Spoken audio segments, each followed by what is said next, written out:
Hey, welcome, everyone. We are starting a new series on women in the Tanach, the footsteps of great women.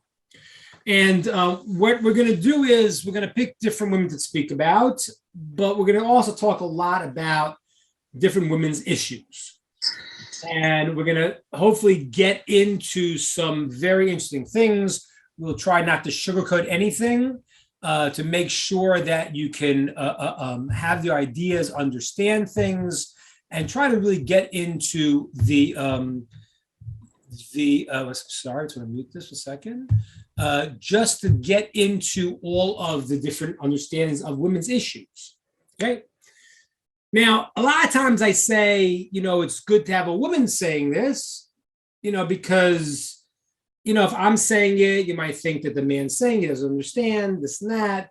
I'm not a woman. I don't even identify as a woman.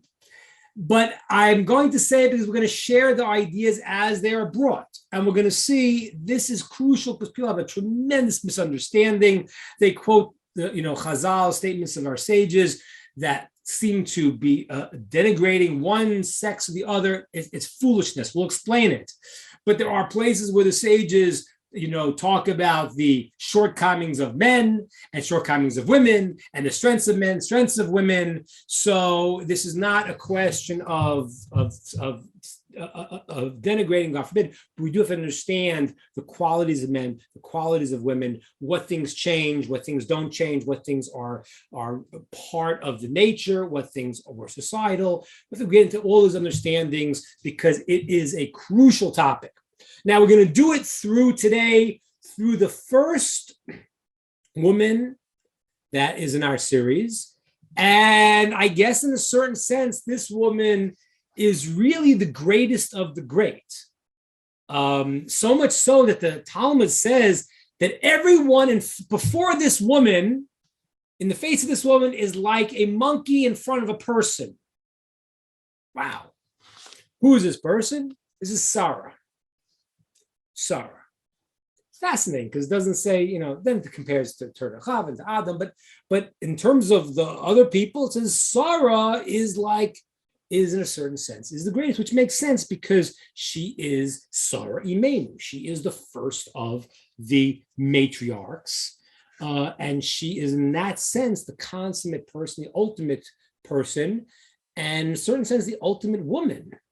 We know that on Friday night we sing the song Eishes Chaya, Woman of Valor, and that Avraham wrote for Sarah.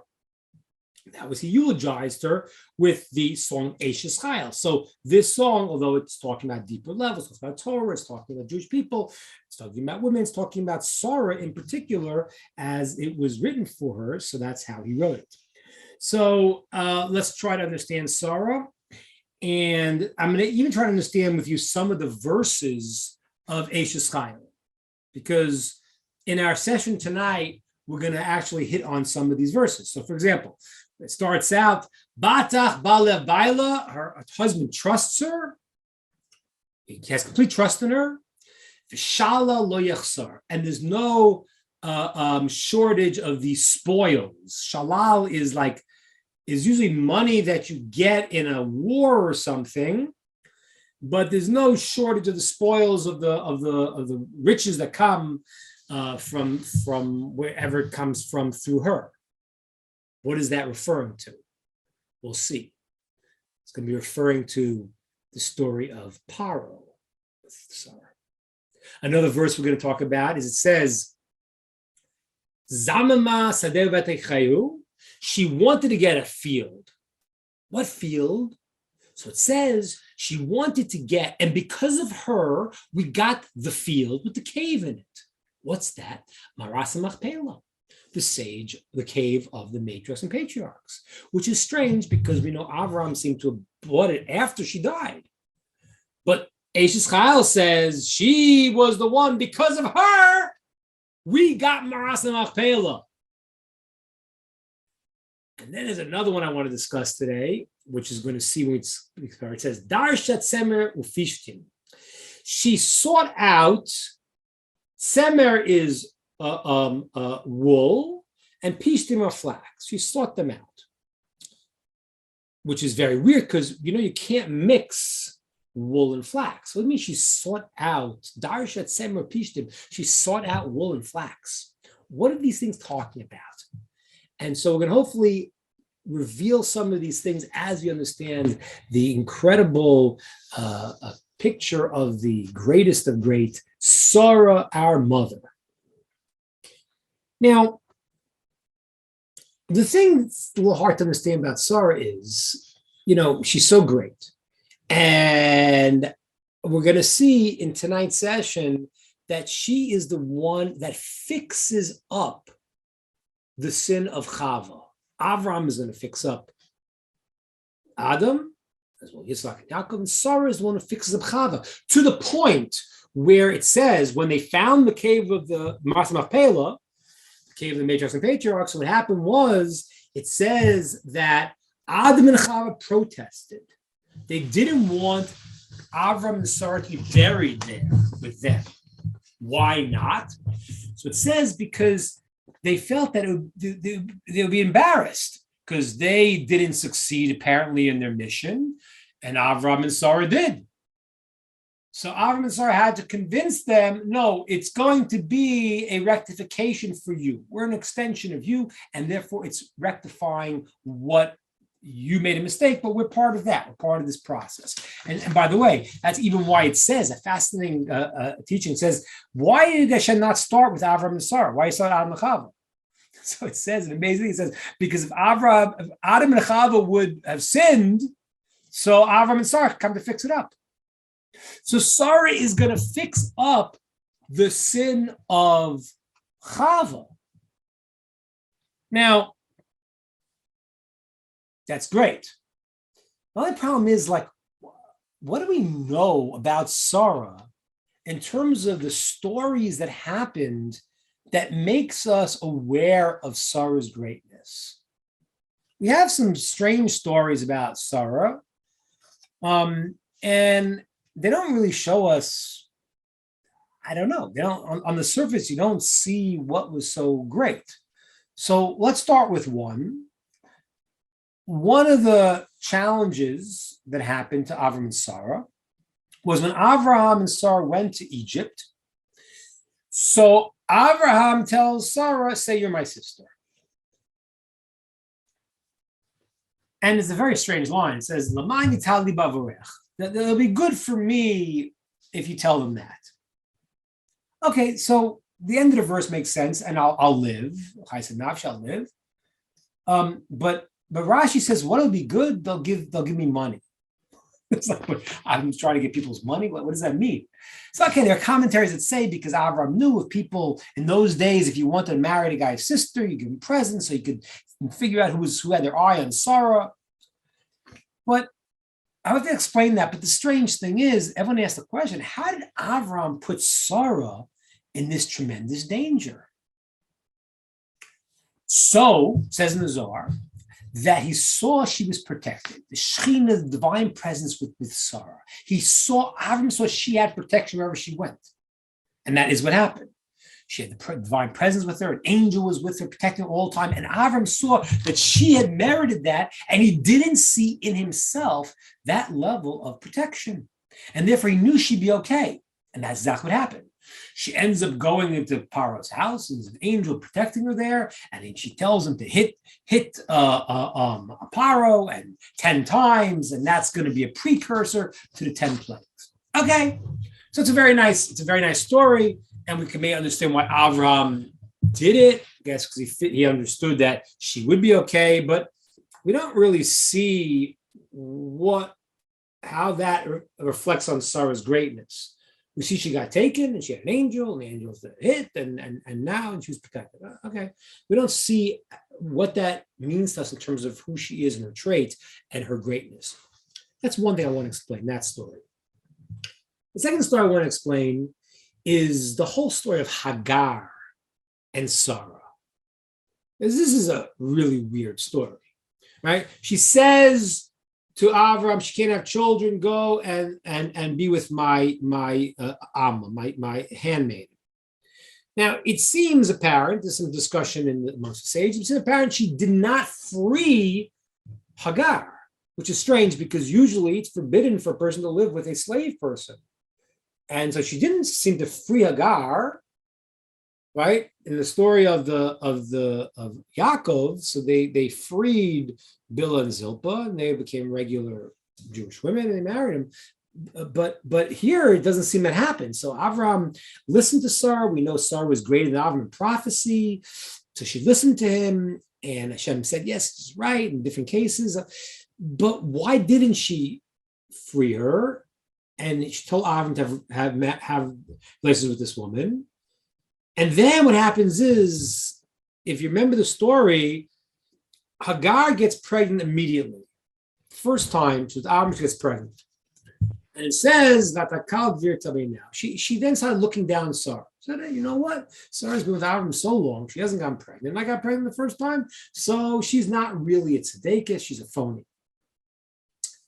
So I don't know if you guys realized then. What happened was when Sarah complains to Avram, Avram says, fine, she's your handmaiden, never freed her. You do what you want. It says, Vata'aneh Sarah. Sarah started to afflict her. Sarah became to work really hard to the point where she ran away. Hagar ran away. And the angel came to Hagar and said, why are you crying? This and that. So question one is, why? I mean, seems, I don't know, she's almost, I don't want to say vindictive, but like, why is she making her work like that? Is it torturing her? Is that nice? And the Ramban says it wasn't, but most of the commentators don't say that. But yeah, she made her work really hard. Now listen to this. When you saw the story, when she gets there and she runs away, and the Malach, the angel, comes to her. So the angel says, go back and subjugate yourself to Sarah. The angel said it's the right thing to do. And you'll get pregnant and have a child. Wait a minute. She was pregnant. That's why she started thinking she was better than Sarah. So what does the angel mean? You'll get pregnant and have a child and call the child Yishmael. She already was pregnant. So Sages says she had a miscarriage. Why did she have a miscarriage? It says that Sarah gave her the eye, the evil eye. She looked at her and she miscarried. Now, that does not seem like, on the surface, a noble thing. Seems like, she was upset, angry, made her work hard, and then she gave her the evil eye. So how is that good? Let's see the story a little bit better. Hagar listens to the angel. She comes back. She subjugates herself to Sarah. She gets pregnant again. She has a child named Yishmael. Okay, everything's good. Then Sarah comes along and says, I see the way Yishmael acts. He's bad influence. Get him out of here. Throw him out. Avram's like, how can I do that? I love my son. How is that possible? So he doesn't know what to do. Hashem says, listen to Sarah. I'm here to say Sarah was a greater prophetess than Avram, and she kicks out Yishmael. So the second scenario, I got to understand again, what was so great with Sarah? This whole story with Hagar, I don't see, it's hard to see the greatness. If anything, a person who doesn't understand can look at it in the negative way and say, this is nothing very good here. It's you gave the evil eye, you killed the kid, you threw out Yishmael. How is this part of the profile of the greatest woman in history, Sarah, who fixes up the sin of Chava? Okay, let's try to understand this. And I want to give this as the beginning, the sort of the disclaimer, and to understand this, we're going to go through a lot of issues, women's issues, and we got to understand that the world is nuts, and we're sometimes influenced by the views of the world. So I want to get back to understanding Adam and Chava, because we know Sarah is going to fix up Chava. What was the original structure of the male-female, of Adam and Chava? What was their relationship meant to be? Where did things go wrong? What happened? And then we can understand how we're supposed to be. So the first thing to understand is that when people talk about, are men greater, women greater, these are all foolishness. Listen carefully. The male, female is one. That's what it says in the verse. Sachar Nekeva Bara. God created humanity, Adam, male, female. They're created as one. Okay? We come into two bodies to be able to interact with the two different aspects. But in the deepest, deepest sense, the male, female aspects are really one thing, one. That's the way it really is. And that's why it's not homiletics when they say, if you're not married, you have a person. That's not just like poetry. It's actually real, because the male-female dimension in the highest Kabbalistic levels we talk about really becomes one. I don't get into what exactly that means, but understand that a male-female is supposed to be one entity. God created them that way. He called them, it says. He called them Adam. Only when he split them, then afterwards they called Chava later on. But in terms of what it's supposed to be, the male-female dimension is really one unit. When we live in this world, we're in two. And in some aspects, the male has higher qualities. Some aspects, the female has higher qualities. Not only that, there are some times where one has a higher aspect, one has a lower aspect. It changes. Because if you understand it's really one unit, then you realize that there's different qualities, and yes, one's better, one's worse in some aspects and in some time. So, for example, after the sin of Adam and Chava, the world did change. So things are different. In times of the future, things will change again. Okay? It's not a difficulty because they're really one. So now that we're two, what are some of the different qualities of male, female that were supposed to be in the system from the beginning? Now, second principle I want to give you here is that although we're going to talk about qualities of male, female throughout the series, nothing is static, meaning it doesn't mean that, all men this way, all females this way. All males have a male-female side, or females have a female-male side. Men have estrogen, women have testosterone in different measures. So people are different. So, if we say, oh yeah, most women do not have the Talmud study is not really the thing for most women, doesn't mean that all women, it doesn't mean that. Brewery was a great Torah scholar. And I remember one time in the shul, one woman said she wanted to study Talmud, wanted to become a rabbi. I said, okay, let's learn. We made it 15 minutes. She was like, this is not what I want. I want different thinking. So it doesn't mean that it's less. It means there are differences, but there are going to be people who have different propensities in each system. In terms of male, female, the starting place is called, the male is the mashpia, he gives, and the woman is the makabel, she receives. What that means more in our scenario is like this. The male provides something, he initiates something. The female takes the process and brings it out to completion.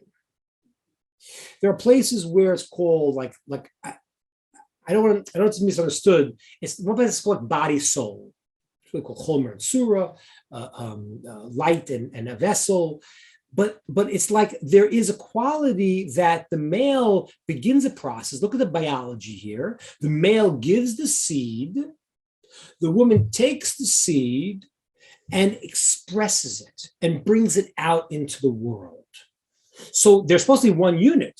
When we're separated, there's a process that happens. The male initiates, gives, the woman takes the quality and brings it out to the world. That is, we've talked about many times before, the famous teaching. It says that when a man and woman, ish v'isha, they have a divine presence within them, then if they marry, they have divine presence within them. What does it mean? The man's word ish has the letter yud, and the woman's word isha has a hey, and that's God's name, the yud and the hey. So when they're together, they have God's presence. If you take God out of the picture, you take out the yud from the man and the hey from the woman, it says all you have left is aish, which is fire. They burn themselves up. We've talked about that many times, but I wanted to explain just to flesh out here, the man's letter is the yud. The yud is called a dot. It has not come to fruition. It's the beginning of a process. When you write a letter, you first make the dot. That's how you start. The yud is the beginning. It's a dot. It is only letter does not come down to the end of the margin. It floats there. The female then takes the yud and puts it into this world. The Dalid represents this world. The Dalid is the number 4, the 4 winds, the 4 directions. The word Dalud is poor. It's a physical world. It's an impoverished world. She takes the little Yud and she puts it into a Dalid, which spells the letter Hey. Her letter is the letter Hey. That's why in grammar also, the female always, the words that end with a hey are female words. Her letter is hey. She takes the principle, she takes the concept, and she fleshes it out and brings it out into the world. The word nikeva, female, has different meanings. One meaning it has is from the verse it says, Nikov scharcha alai, express to me, express something. So the female is the expressor. She brings the thing into the world. She takes the potentiality, the floating yud. She takes that, she gives it the parameters it needs. A floating idea, a floating yud is not good.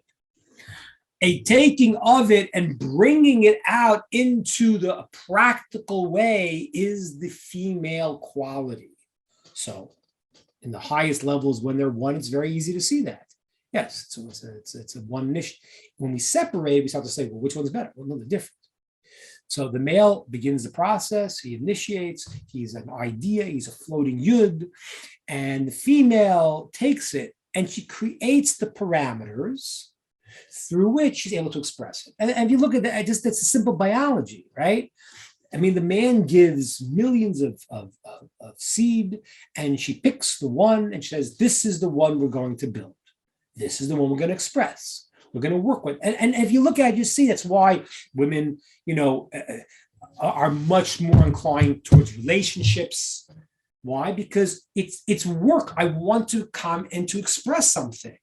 The man, until he's married, is all over the place. And honestly, without the wife, he's all over the place anyway, because that's not his quality. It's one unit. She brings out the qualities. Now, what happened in the Garden of Eden? I'll answer your question. Why did the serpent approach Chava and not Adam? Why did he do that? So different explanations, but I want to say it the way we're saying it today, which is really connected to all the explanations. Since she is closer to the expression in the physical world, she is more in danger to be led in a certain path because she's not abstract, she is practical. The Nachash is connected. He knows that Chava, she's in the world. And he therefore goes and says, I can't get to Adam, but I can get to Adam through Chava. And he was right. Chava listened to the Nachash, listened to the serpent. Adam listened to Chava. Okay, now let's go one more step to understand this. And what I'm telling you now is bizarre, and it's really important that we're gonna understand the words of the sages properly. So we know there are 3 mitzvahs that women do that are unique and special to them. Now, I have other mitzvahs too, but there are 3 that are considered to be very unique and special. And those 3 are the laws of family purity, nida, lighting the Shabbos candles, and taking challah, taking the bread, taking the part out that goes to holiness, goes to the covenant. Now, I'm sure you heard this before, but there is a midrash that explains why the women have these 3 mitzvahs. And the way that the sages bring it, it does not sound so politically correct. And I will tell you why. It says, listen, Chava messed up the challah, the separated high portion of the world, which was Adam. She messed him up. So she's got to bring challah. right? When God created Adam, it says you put the water in and pull it apart and create Adam, like it's like taking challah. So she messed it up. She put out the light of the world, so she's got to light the candles. She went and she brought blood into the world, brought death into the world. So she's got to go and have the fix it up with the laws of family, laws of Nida. If you think about it, it sounds bizarre because it sounds like all the problems of Chava was how she messed up Adam, and it doesn't sound like it's talking about her. So what is that? Worse than that, and to understand it, there is the phrase that the woman was created as an ezer kenegdo, a helpmate that parallels the man. Now that could be offensive. What do you mean a helpmate? So when I explain it, the idea of helpmate, we'll understand the whole problem here. The ezer kenegdo is not a little helper, a little, and help you along. When you talk about becoming a doctor or a nurse or all these things, these are the helping professions. Okay, the quality that the woman has is, as I said, the expression, bringing the thing into the world. That's who she is. Her quality was to go and to take the potential and to bring it into the world. That's who she is. That's her greatness.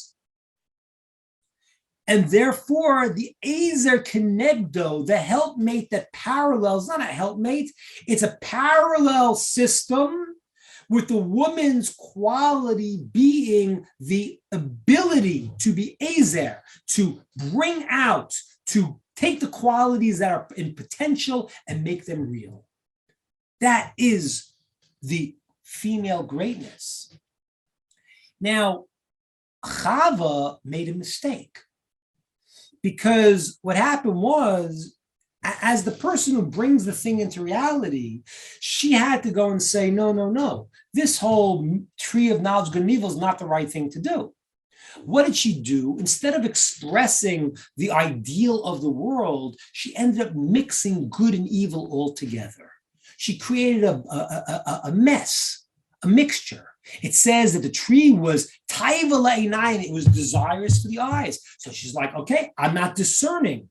And we're going to see the quality of the woman is to be discerning, is to say, no, there are limits to how this expression has to work. Just like when she picks the seed that she's going to create into a child, she's discerning, which is the thing that's supposed to be the way the world looks. And Chava did not. She was attracted by the beauty of the tree. And it seems so great, and it seems so amazing, and it makes you understand. It looks like it tastes good, and it looks like a pleasure to the eyes. This was the confusion that Chava did. She did not differentiate as she was supposed to, as the woman's quality of bringing these things into the world, and she created a mixture of good and bad. The woman was closer to the physical world, to the expression of it, and Chava didn't do it. She ended up expressing, because of what she saw was a desire and looked good on the outside, she ended up expressing the wrong thing and creating a whole mixture of good and bad in the world. Good. Now let's understand the whole story of Sara. What is Sara doing? What is Sara? And what is Sara's quality? Everyone knows Abraham is the big giver. He's chesed. So is Sara the opposite? No. Let me explain. Sara is also in the world of chesed. Okay, the world of gevura, of limitation and structure, and that really comes into its full expression with Yitzchak. But Sara is the female version of the chesed. She knows to put limitations. I don't know. I mean, sometimes it happens like this. I mean, I just had this 5 minutes ago with my wife. My kid wanted more money. And I'm like, my wife's like, that's not good. We give more money. He has enough. She's right. The boundary that has to be created is what's called din, gevura, limitation. That is the female. I know it's very confusing because there's a place in the Seder they say women are more rachmanim. They have more compassion.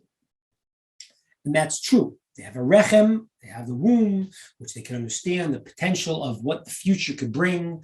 But in terms of the woman itself, she's also more din, more restriction, more parameters than the male, and she's supposed to be.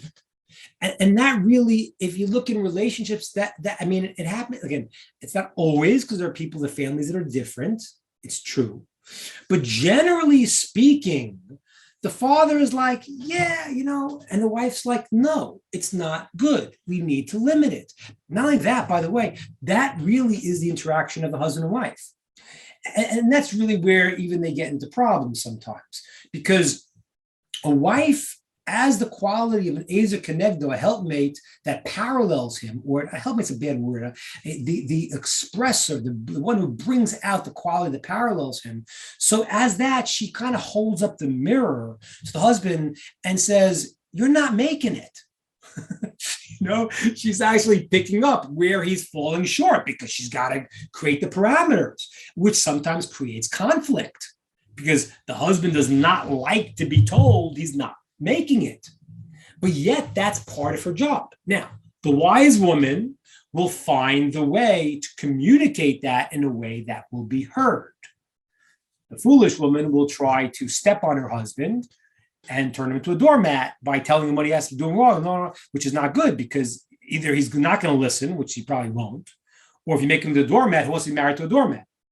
So the wise woman understands, and this is what the verse says in Mishlei, in Proverbs, the wisdom of the woman builds the house. Her wisdom will actually cause the expression to come out into this world in the way that it's supposed to. Not what Chava did. Chava was not discerning properly. It looked good, the tree looked nice, and she mixed everything up.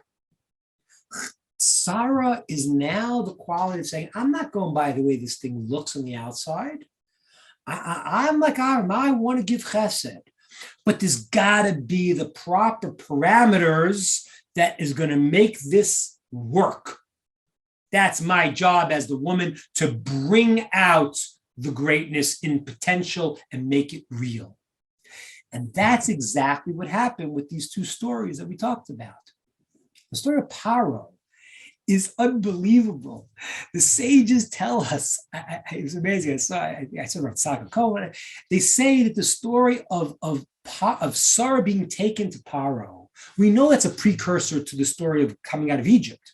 Right? We know that because she came plagues and 10 plagues. But more than that, it was a repeat of the Garden of Eden, the Gan Eden. Sara is Chava, and Paro is the snake. And the snake went and he put impurity into Chava. He told her things. He made her look beautiful. Oh, it's all good. Look at this. And you mix the good and the bad, and then it's okay. And Chava fell for it. Sara gets dumped back into the situation of the snake. Okay, Paro is actually called the Tanin Hagadol. He's called the great serpent. Sometimes it's translated as the crocodile, but he's also called the great serpent. Now, I don't know what that means. I obviously, Sarah is not going to, God forbid, obviously, I would never have an affair with Paro. Obviously, that would never be the possibility. Any normal woman wouldn't. Of course, but I don't know. But the greatness, I would say, is, I don't know what it would be like to be taken into the king's palace. He wasn't taking her in as a slave. He was going to try to make her a queen. So of course she wouldn't do something like that, but maybe become enamored and he said, "Ooh, wow, look how nice those pictures are. Wow, look at those mummies, look at the pyramids." I don't know what you would be attracted by this situation. Maybe the same way that Chava didn't discern could have happened to Sara. And the sages say no. Literally, she was in a different world. The divine presence was with her. The angels with her. Paro was there, hit Paro. She came out. She fixed up Chava. There was no desire to the eye where she was enamored by anything else. And that was the one part of Eishes Chal. I say, Batach Balabaila, her husband trusts her, V'shala lo yachsor, and she'll bring the spoils in. So the sages say that's talking about the story of Sara being taken to Paro. She went to Paro, and Avram was like, I'm confident. She's got no problem. Hashem is with her. Sara, the greatest, no problem. And she drew out not just the money, it wasn't the money. What she drew out was anything good from Egypt. As I said, Chava created a world, and Adam created a world that was mixed up good and evil, the tree of knowledge of good and evil. She pulled out the good. It's the same thing why the Jews had to take the money out of Egypt. It wasn't the money. It says they took out all the sparks of holiness, all the good came out because they weren't attracted and fooled by the negativity. That's one. Let's talk about the second case of Sara. Sara now, the story of Hagar. Bizarre story, very strange story. So the deeper meaning is like this. And if you understand this, you actually understand the Arab-Israeli conflict. You understand the difference between the Jews to the Arabs and the Jews to Rome, to Asa. It's a very different relationship. The problem with Hagar and Yishmael, and today it's still the same thing today. Yishmael says, it's not just you or me. By Esav, it's you or me. Right? The Christians will say the Jews were the chosen ones. They lost it. Now it came to us. That's their explanation. There's one person on top and one not. And you Jews lost it. Now we have it. That was Esav. Right? One's gonna be up, one's down. That's not the situation with Yishmael. Yishmael is arguing, saying, I am the prime one. I am the prime son. Right? That's why he says it was the offering of Yishmael, wasn't the offering of Yitzchak, because their claim is we are the main son. And that's really what Hagar had a big problem. Hagar was like, I have to be subservient to Sara. She's the main one. And then she became haughty and thought she was greater.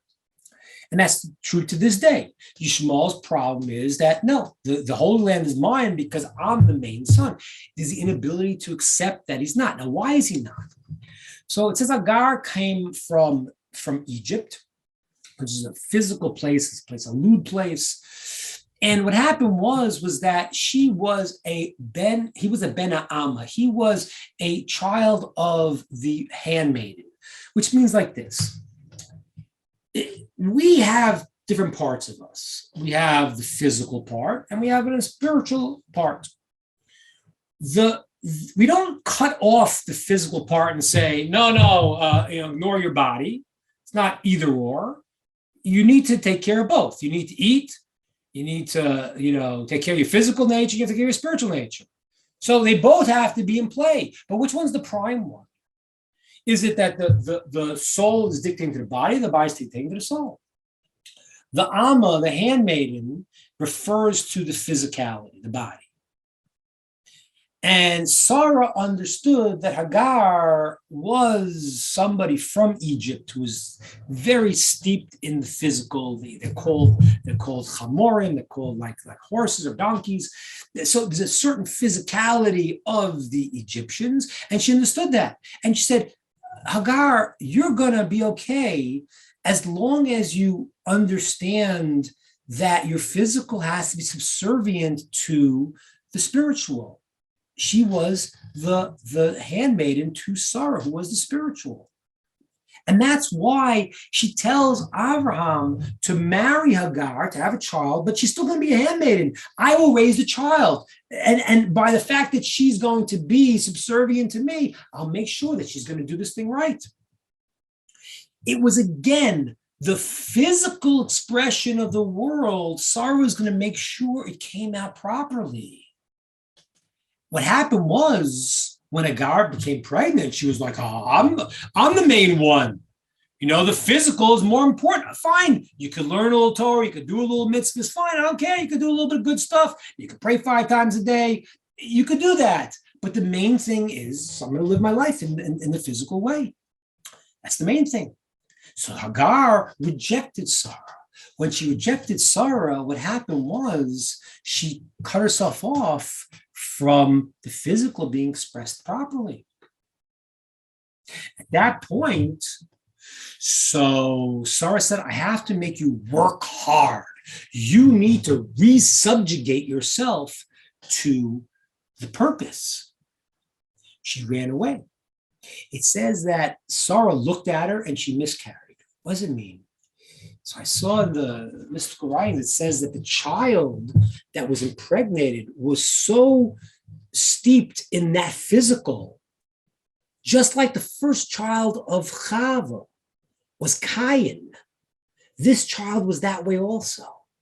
And we could say maybe it was because of Hagar's inability to subjugate. She was like, I am in charge. I'm the one.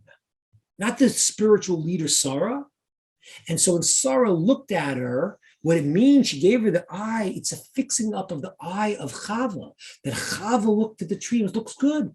Sara looked and said, whoa, whoa, whoa, you're out of bounds here. You're not bringing in the child that can be connected to the house of Abraham and Sarah. And that's why the child left this world. And that's why the angel says, she's right, go back to Sarah and become subjugated to her. Then what happened was she gets another child, Yishmael. And Sarah feels, okay, we can raise this child. You know, he's the child of the handmaiden, but he's going to be connected. The body's connected to the soul. If it follows the leadership of the soul. Once she saw that Yishmael was saying, "Nah, I'm the one," he started shooting arrows at Yitzchak, and he started saying, "I'm in charge." She realized these things cannot be together, and her discerning nature as the female separated them. And that's the other line in Eishes Chayil. It says, she searched out for flax, for wool and flax. Wool and flax, you can't mix. It's shotness, you can't mix them together. What means she searched out? It means she searched out and she separated the flax and the wool. She said, Yitzchak and Yishmael can't be together, separate them. And she was right. That again was the quality of Sara, who went and determined the parameters that would be right. Avram was like, I love Yishmael. Yishmael's great. Okay, I know he's doing some stuff, but it's, kid stuff. We'll get over it. Sarah's like, no, we need some judgment here. With chesed, with kindness, we need to create the boundaries. This is harming our child and the entire Jewish nation. And Avram admitted it. He said, yeah, she separated the two. They don't go together. Chava mixed them together, the tree of knowledge of good and evil. Sara separates them. And that's why the last verse that we mentioned, it says that in Eishes Chayil, she wanted to get a field. She got a field and she bought it. And we said, the sages tell us talking about the field that has the cave of the patriarchs and matriarchs in it. But we said it's weird, like she didn't buy it, Avram bought it. Avram bought it after she died. The sages say it was the merit of Sara. What does that mean? What does that mean in terms of our context? What it means is that it says that the cave of the Maras Machpelah is the passageway to Gan Eden. All the souls has passed through there. That's why the word for the city of Hebron is lechaber, to connect. It's where the souls connect to the spiritual world, to Gan Eden, to the spiritual Garden of Eden. And now that's so beautiful to understand. Sara fixed up Chava's sin. What did Chava do? Chava, whose quality was to be able to discern and create the boundaries and to bring out the perfection in the world, mixed the two up by listening to the Nachas, listening to the serpent. Sara, by differentiating and using the power of restriction, limitation, and parameters that the female has, was able to get us to get back into the Garden of Eden. That's what she did. And that's why the Maras Machpelah, the cave the place there that the forefathers and foremothers are buried, which is the entryway into the spiritual Garden of Eden, was because of Sarah. She brought into perfection, into the physical world, what she was supposed to, which fell apart back in time of Adam and Chava, and she led the way to give the proper parameters to fix the world up in the way that was going to lead to create the Jewish nation in this unique and special parameter.